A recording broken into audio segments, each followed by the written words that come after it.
BJP নেতৃত্বাধীন ৰাজ্য চৰকাৰৰ এক সপোনৰ আঁচনি অসম মালা। ৰাজ্যৰ ভিন্ন প্ৰান্তত যি গ্ৰামাঞ্চল আছে, সেই গ্ৰামাঞ্চলৰ পথ আধুনিকীকৰণ বা উন্নতিকৰণ কৰাৰ উদ্দেশ্যৰে যি অসম মালাৰ বহু কোটি টকীয়া এই আঁচনি তেওঁলোকে ইয়াত প্ৰৱৰ্তন কৰিছিল। সেই আঁচনিৰ অন্তৰ্গত তিনিচুকীয়া জিলাৰ কাকপথাৰ অসম অৰুণাচল সীমান্তৱৰ্তী যি ডিৰাক সোণজানৰ 15 নং ৰাষ্ট্ৰীয় ঘাইপথৰ পৰা প্ৰায় 28 কিলোমিটাৰ দৈৰ্ঘ্যৰ ফিলবাৰী ৰকবাৰী হাঁহকাঠি ৰকবাৰীলৈকে সংযোজিত হোৱা 181 কোটি ধনেৰে যি আবণ্টন লাভ কৰা এই পথছোৱাত এতিয়া দেখিব পোৱা গৈছে চৰম বিসংগতি। কিয়নো প্ৰায় 2টা বছৰ উকলি গ'ল পথছোৱা আবণ্টন হোৱা বা নিৰ্মাণ হোৱা, কিন্তু আজি পৰ্যন্ত এই পথছোৱাৰ 10% কামো ইয়াত সম্পূৰ্ণ নোহোৱাৰ চূড়ান্ত যি তেওঁলোকৰ বেমেজালি, সেই বেমেজালি অভিযোগ উত্থাপন কৰিছে স্থানীয় লোকৰ লগতে ইয়াৰ সচেতন মহলে আৰু দল সংগঠনে। ইয়াৰ সতীৰ্থ হৈ দেখুৱাই আছে ইয়াৰ যি ছবি, এয়া এটা নিৰ্মীয়মান অৱস্থাত থকা এটা কালভাৰ্ট, যিটো কালভাৰ্ট পথাৰখন যি খেতি পথাৰ আছে পথাৰৰ লগত সম্পূৰ্ণ সমতলভাৱে নিৰ্মীয়মান অৱস্থাত আছে।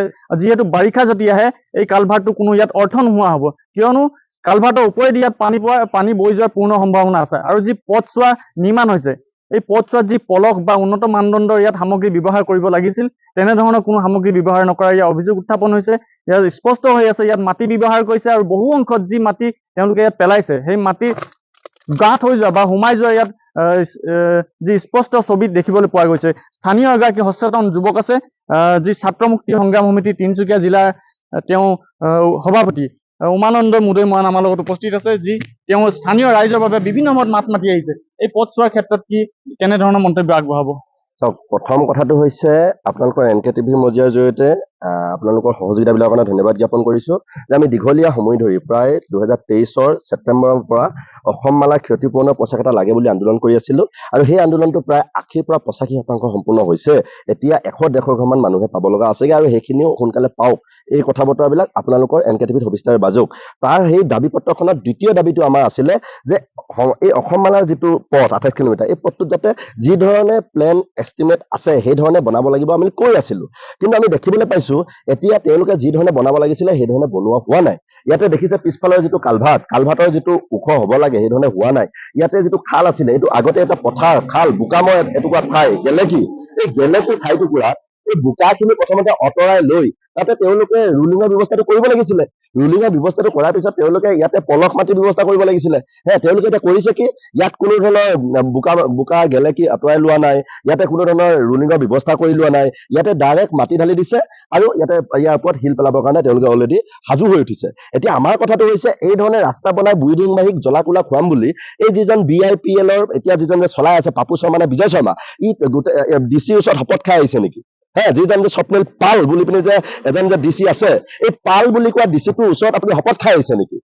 ইয়াতে যে এতিয়া তিনিচুকীয়াত যিটো অসমীয়া অনাঅসমীয়া ভাষাৰ যুঁজখন হৈ আছে, এই যুঁজখন গ্ৰাম্য অঞ্চললৈকে বাগৰিব লাগিব নেকি? আপুনি যে ইয়াতে আহি এজন অনাঅসমীয়া মানুহ হৈ এই অঞ্চলটো মানে আপোনাৰ আশীৰ্বাদ দিছে ৰাস্তা এটা ভালকে হওক। এই ধৰণে যদি আপুনি ৰাস্তা পদূলি বনাবলৈ আৰম্ভ কৰে, তেতিয়াহ'লে কি আপোনাক ৰাইজে হুদাই এৰিব? গণতান্ত্ৰিকভাৱে যি ধৰণৰ কাৰবাৰবিলাক হ'ব লাগে সেই ধৰণৰ হ'ব, আৰু আপুনি অতি শীঘ্ৰেই বিহিত ব্যৱস্থা গ্ৰহণ কৰক।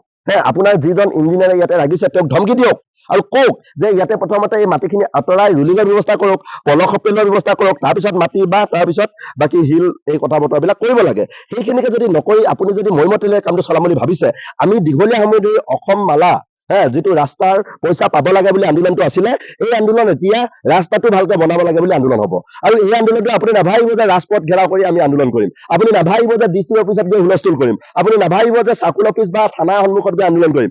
আমি এইবাৰ অসম মালাৰ এই ৰাস্তাটোৰ কাৰণে আপোনাৰ অফিচ ঘেৰাও কৰিম।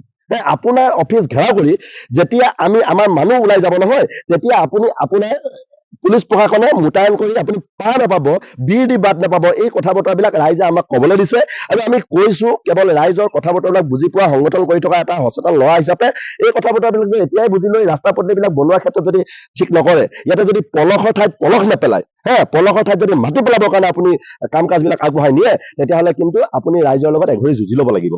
এই অঞ্চলৰ মানুহখিনিৰ লগত এঘৰি যুঁজি লৈ তেওঁলোকক ডমিনেট কৰি তেওঁলোকক শেষ কৰি এই কাৰবাৰটো কৰিব লাগিব। আজি কেৱল ৱাৰ্ণিং দি দিছোঁ, আপুনি জানে যে BB এণ্টাৰপ্ৰাইজ চলাই থাকোঁতে আপোনাৰ মেনেজাৰক কেনেকে আমাৰ অঞ্চলত কাণত ধৰাই থিয় কৰাইছিলে।